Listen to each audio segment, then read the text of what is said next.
Start कर रहे हैं अपन केमिकल काइनेटिक।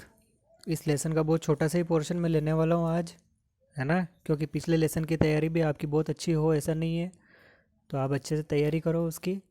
और कल मैं वापस से उसका एसेसमेंट और स्टेटमेंट वाला एक मॉक टेस्ट और लेने वाला हूँ, तो आपको उसकी तैयारी भी करनी है। आज अपन केवल केमिकल काइनेटिक्स का इंट्रोडक्शन पार्ट पढ़ लेते हैं कि इस लेसन के अंदर हमारे को एक्चुअल में पढ़ना क्या है।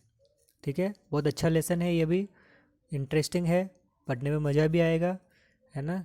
केमिकल काइनेटिक्स है, यानी कि फिज़िक्स से कुछ रिलेटेड होगा, कुछ अपने को फॉर्मूलेज होंगे, कुछ न्यूमेरिकल्स अपने को करने हैं, कुछ कॉन्सेप्ट्स हैं जो अब आपके हायर, जो आप कंपटीशन लेवल के एग्ज़ाम जो देने वाले हो, उन कंपटीशन लेवल के एग्ज़ाम तक ये क्वेश्चंस इसमें से अपने को बनकर आते हैं, इजी इजी बनकर आते हैं, जिसको आप छोड़ भी नहीं सकते, है ना। तो अगर आप इसको कॉन्सेप्ट वगैरह समझ के चलेंगे तो अपने को अच्छे से समझ में आएगा लेसन। ठीक है भाई, तो स्टार्ट करते हैं अपन।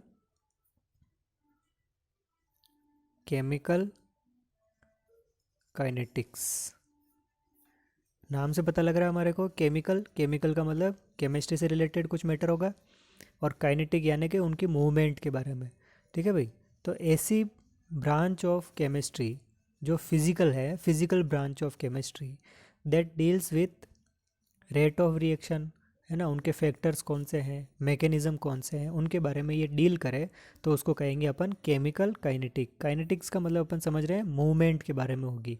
ठीक है भाई, तो मूवमेंट कैसे क्या होगी, तो मूवमेंट तो तभी हो सकती है जब रिएक्टेंट जो है वो किस में कन्वर्ट हो, प्रोडक्ट के अंदर कन्वर्ट हो। तो केमिस्ट्री के अंदर तो मूवमेंट हमारे को ऐसे ही पढ़नी है कि कौन रिएक्टेंट है और कौन प्रोडक्ट के अंदर कन्वर्ट होने वाला है। ठीक है भाई, तो क्या कहेंगे, branch of physical chemistry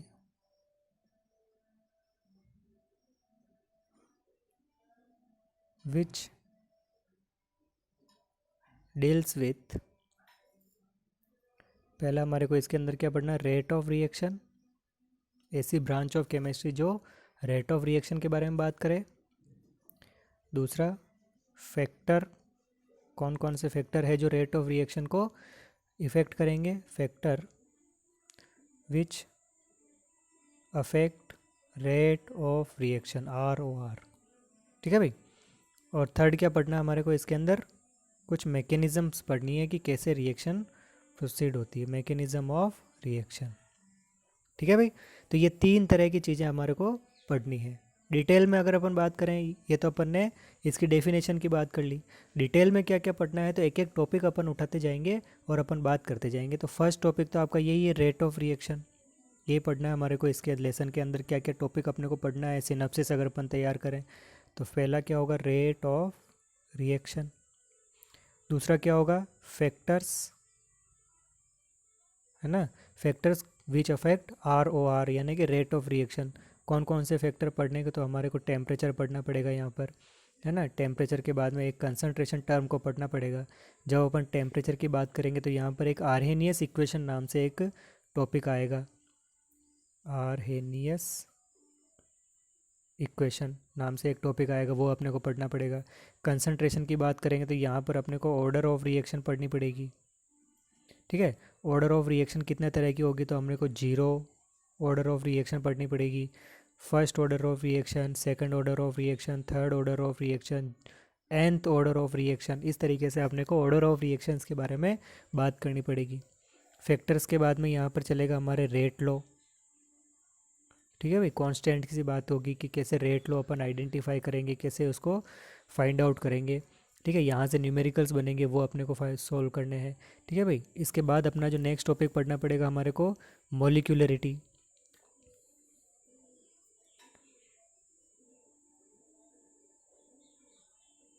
molecularity, ठीक है भाई। अब मोलिकुलर में अपने को by molecular, try molecular, poly molecular, इस तरीके से मोलिकुलरिटी को आइडेंटिफाई करना पड़ेगा। फिर अपने को ऑर्डर और मोलिकुलरिटी में डिफरेंस पढ़ना पड़ेगा, इन दोनों में क्या डिफरेंस होता है, इनको कंपेयर करना पड़ेगा।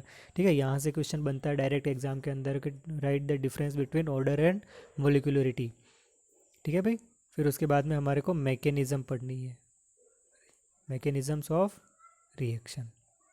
इतना सब पार्ट पढ़ने के बाद में हमारा लेसन फिनिश होगा। तो ये सब पार्ट अपने को पढ़ना है। आज अपन ने केवल इंट्रोडक्शन पार्ट रखा है।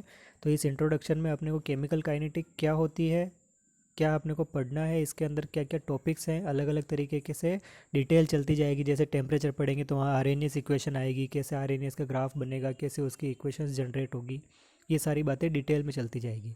ठीक है भाई, साथ के साथ पढ़ते रहो, नोट्स प्रिपेयर करते रहो, कोई डाउट हो तो पूछते रहो, है ना।